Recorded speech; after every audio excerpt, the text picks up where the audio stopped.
Well, hi, Erin. So good to see you. Welcome back to Sunday Brunch. April, always good to be with you. Happy Sunday, everyone. Yes. Well, as you know, it's been a fast and furious past few weeks, and we have seen President Trump publicly attack journalists Rachel Scott and Michaela Gardner, and we just showed those clips. We've previously seen the president attack April Ryan, Yamiche Alcindor, Jamel Hill, and others. And Yep. NBJ responded with a powerful statement condemning what you are describing as a larger and deeply troubling pattern targeting Black women journalists. Can you talk to us about what you're seeing unfold across the media landscape right now, and why was it important for NBJ to speak out to this very this important moment? Well, first of all, April, thank you for lifting this up, and thank you, Higher Heights, for also noting what we are seeing. It is a pattern, right? It's not an isolated moment. We know this. Certainly, NABJ knows this because our members have been targeted. Some of the very folks that you just mentioned, and it is. Kind of a very troubling normalization of hostility towards journalists, specifically Black women journalists, right? And let me just say that Rachel Scott and Akayla Gardner, people who I do know personally, but I also know professionally, and I know that they were doing what journalists are supposed to do, right? Asking questions of power on behalf of the public, on behalf of the American people. That is literally their job. They do it with professionalism, they do it with excellence, they do it with integrity every single day. And so the response was not a disagreement with the premise of the question, right? It was a personal insult.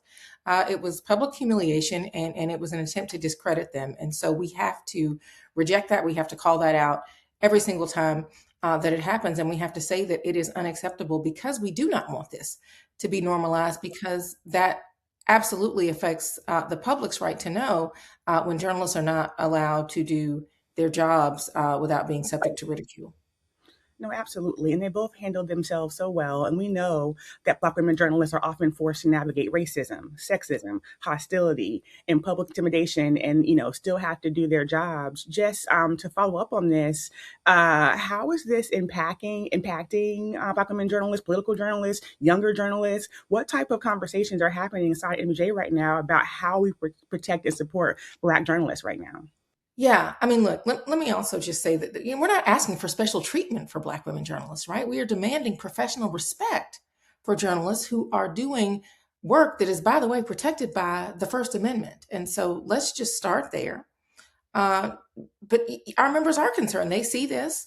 Uh, they know that it's not acceptable. And it is meaningful, at least from many of the people that I'm hearing from, it is meaningful to them that the National Association of Black Journalists is calling out this behavior publicly, and is saying that there really is no room for this type of behavior in a truly healthy democracy, right? And it is not what comes with the job of being a journalist.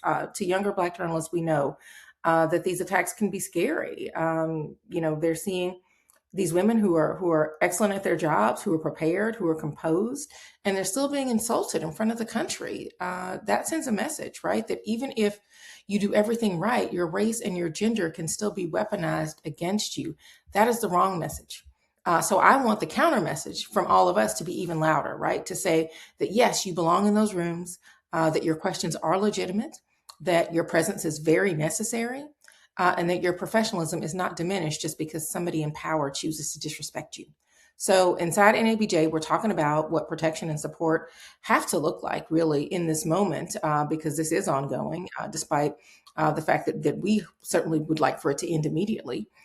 So that's not just about us issuing statements after harm happens, but also affirming our members and making sure that they have the resources, the community, the legal and safety guidance when they need that, and public backing, right? From the largest organization of journalism of color. Sorry, let me say that part again. And public backing really from the largest and oldest journalism organization for journalists of color in the country. No, and thank you, and thank God for NBJ for being advocates. And I've been looking to see what news organizations are saying about this. As president of NBJ, what responsibility do you see for media organizations and newsroom leaders to publicly support and defend Black journalists? Have we seen a statement from ABC or from MS Now about their treatment? Yeah, so no, that has not happened. I will say that MS Now did cover the incident that happened to Akayla, also tied that to the broader pattern of attacks from this administration, from this president against um, women journalists, Black women journalists. And so I was definitely encouraged to see that. Was also encouraged to see them promoting on social media clips of, one of their hosts, Simone Sanders, who was also calling out this behavior on her show, using that platform to say that this treatment was unacceptable. Frankly, yes. I mean, media outlets, whether they are employers of folks who are receiving this treatment or not, should be saying collectively that this is not acceptable. This is not acceptable treatment of journalists by people in power who are trying to not be accountable, not only to the journalists that are doing their job asking that question, but to the American people on behalf of whom these questions are being asked. I would also say that what does it mean for a White House Correspondents Association to also speak out and condemn this behavior? These are people who are also their members. So while I certainly appreciate that we were not the only organization that spoke out about this, the NAACP certainly spoke out against this. The National Council of Negro Women spoke out against this. Essence Magazine also, you may have seen over the weekend, last weekend, had posted about social media affirming Rachel Scott's professionalism, but there certainly needs to be many more voices, including voices in our profession, that are saying that this is not acceptable. No, absolutely. Thank you for that, Erin. And I wanted to switch hats now and turn to voting rights. It's been quite a few weeks. We're seeing renewed battles over congressional maps, voter access, representation across the South. And from your reporting, what are you hearing and seeing, and how significant this moment is? Yeah, so I actually was just in Selma in Montgomery over the weekend, seeing up close and personal some of what I think is a major democracy moment, especially for Black voters in the South. People gathered there to kind of figure out what is next in the wake of the decisions from the Supreme Court around voting rights, and the response from states like Tennessee, Louisiana, Mississippi, Georgia, in moving to potentially change maps that could disenfranchise millions of Black voters in our country. So, I think it is important for us to say that this is not just, about, gerrymandering of this technical fight over maps. This is a fight about representation. It's a fight about power. It's a fight about whether Black voters can meaningfully continue to shape the democracy that they helped to build, right? From my reporting, I mean, I've been reporting on voting rights for the bulk of my career.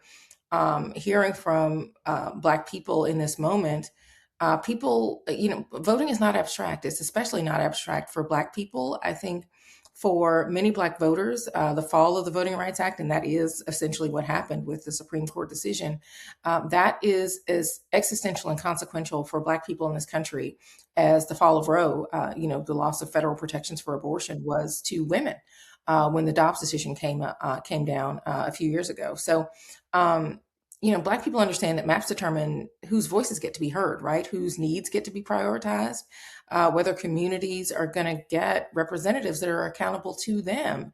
And so, I'm from the South. I know how central the South is to the story of our country. I think about that as we get ready to commemorate America's 250th anniversary, the 250th anniversary of democracy. What does it say about where we are as a country that so many of the gains of the Voting Rights Act are now being lost?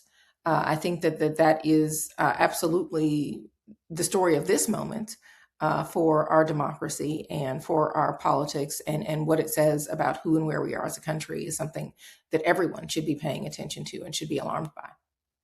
No, absolutely. And you touched on this, but I want to go a little deeper. We're witnessing a broader rollback of women's rights in this moment, especially for Black women. 19th News has done great reporting. If people are not reading 19th News, they need to be. You've discussed abortion access. You discussed the SAVE Act and what it means for women voters. I saw an article that you all wrote a few months ago about how most women disagree with what was going on with ICE around immigration. Yeah. From your vantage point covering gender and politics, can you talk about the current climate in the country and what you are hearing directly from Black women, women and Black women, about their fears, their frustrations, and their priorities in this moment? Yeah, I mean, listen, this is absolutely intersectional, right? The combination of race and gender and the impact that that is having on the communities that we write for and about at the 19th could not be more clear to us, which is why we continue to cover this as really one of the most important things that is driving our politics right now, and I think will be an issue not just in the midterms but beyond. Women are experiencing this moment as kind of this convergence of threats, right, to their bodily autonomy, to their voting access, to how immigration is being enforced. It's an economic insecurity issue, and it's also something that's making them very worried about the stability of our democracy. So, what we are hearing, what I'm hearing from women, what I think the 19th reporting is kind of continuing to show, is that these issues are not separate in their lives. These are, these women are not single issue voters. All of these things are impacting how they are choosing or not to civically engage, particularly at the ballot box. So, abortion access, voting rights, immigrant enforcement, economic security, maternal health, misinformation, all of these things are colliding in women's daily realities, right? And I do think for Black women in particular, there's this kind of deep frustration that, we're expected to save democracy, right? Defend our community, show up at the polls, care for families, lead institutions, absorb harm. But then, where is the protection or investment in them? I mean, the 600,000, probably the clearest example of that, who were pushed out of the workforce, but are still, how are they expected to show up in democracy now? So, I mean, I think, yes, there is, a climate of fear, but also there's a climate of clarity, I think. Women are understanding that rights can be rolled back. They're understanding that policy is personal, that democracy is personal. And that really galvanizes women. When they feel like democracy is personal, they show up. I wrote that in a recent column for the amendment, the newsletter that I write for the 19th. They understand that what happens in a courtroom, in a state house, or in Congress can show up in their doctor's office, on the grocery aisle, in their workplace, in their family, and at the ballot box. You mentioned the SAVE Act, April, and the SAVE Act is really an example. In the column that I wrote for the amendment about democracy being personal, that was really an example where women really were angry, and they felt democracy in a very personal way. I know, people who say the SAVE Act is a good thing, they're kind of framing it as election security, but the concern that women have and that voting rights advocates have is that this, documentary kind of proof of citizenship requirement is going to create new barriers, including women whose, current legal names may not match their birth certificate or other documents, right? So, I think that even, if there have been these temporary kind of legal victories, we just saw one this week with the Supreme Court kind of temporarily preserving access to mailed mifepristone, right?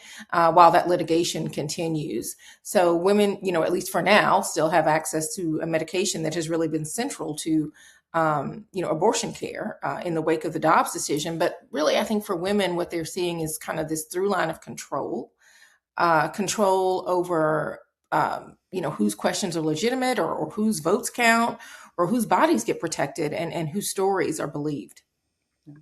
Thank you for that, Errin. And as we wrap today, you mentioned misinformation, and that's really important to us here at Higher Heights. Combating misinformation is why Sunday Brunch exists. It's why we have guests like you here on the show to help us cut through the clutter.